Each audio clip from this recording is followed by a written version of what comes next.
So that again was the start of what proved to be the end of our issues travel related. A lot of people don't know this because people always are like, oh, people only put the positive things on social media.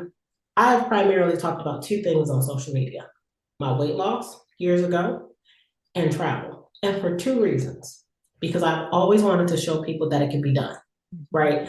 A lot of people think things are not touchable or not reachable is probably the word I'm gonna look for. So when I lost 75 pounds after I was an athlete in high school, and then I had a child young.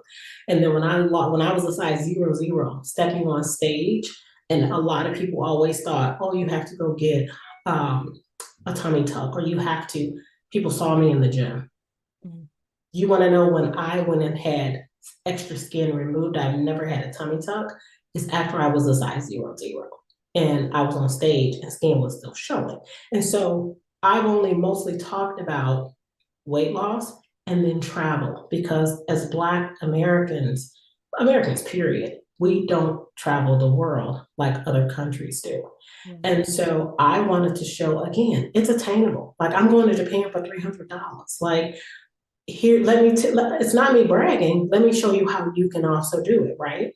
Right. And so by him asking me the questions about how I'm doing it or why I'm doing it, it was never something I was really going to discuss on social media when it was negative.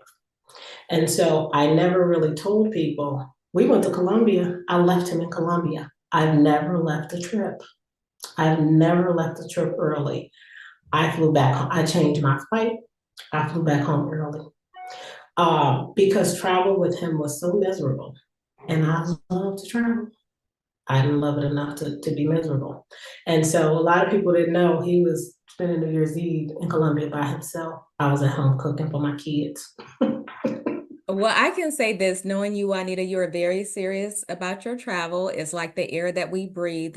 So what was the turning point, knowing what you've already talked about thus far? What was the turning point that made you decide to leave the marriage and continue more of your solo traveling?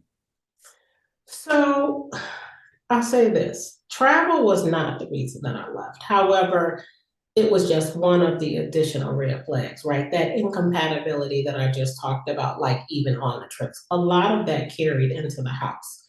And I'll say, you have to go a little bit backwards.